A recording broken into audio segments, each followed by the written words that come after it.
motivasi atau wawancara di Sekolah SMK Negeri 1 Tinanggung. Pak Ibu, atas nama siapa? Ibu Sultin. Baik.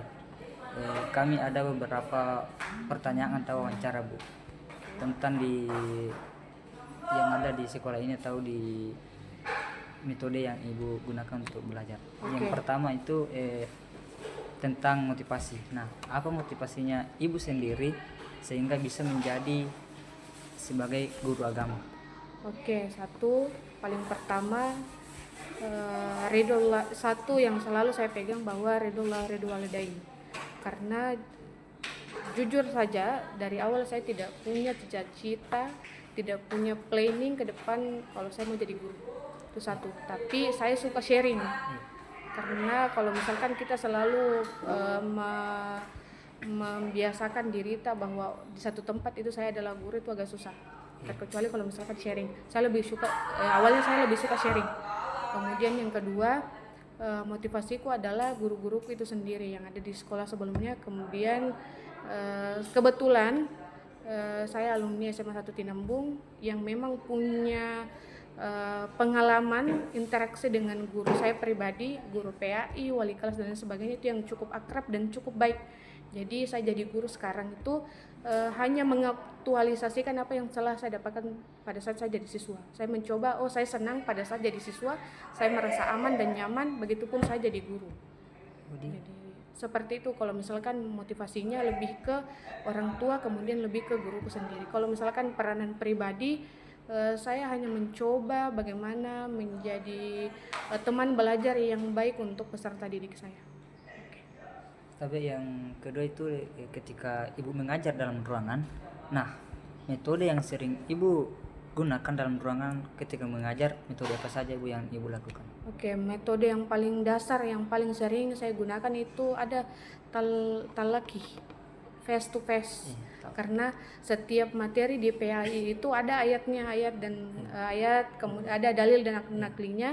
Kemudian peserta didik itu dituntun untuk mengetahui hukum-hukum tajwid misal. Kemudian kami punya PR sebagai guru PAI terkait peserta didik yang kurang fasih dalam BTQ atau baca tulis Quran, itu jadi PR, dan saya rasa itu hal yang tidak perlu dinafikan bahwa memang ada saja peserta didik yang kurang dalam hal seperti itu. Jadi metode talakit yang face to face itu sangat mempermudah kita untuk menyusun, untuk memfilter ini peserta didiknya sudah fasih, ini yang belum. Kalaupun sudah fasih, sudah bagus hukum tajwidnya atau tidak. Jadi kalau misalkan metodenya kalau sudah selesai di talaki, langsung di metode lain pula akan jalan. Terus yang ketiga itu ketika Ibu mengatasi perbedaan kemampuan siswa dalam memahami materi. Nah, bagaimana itu Bu?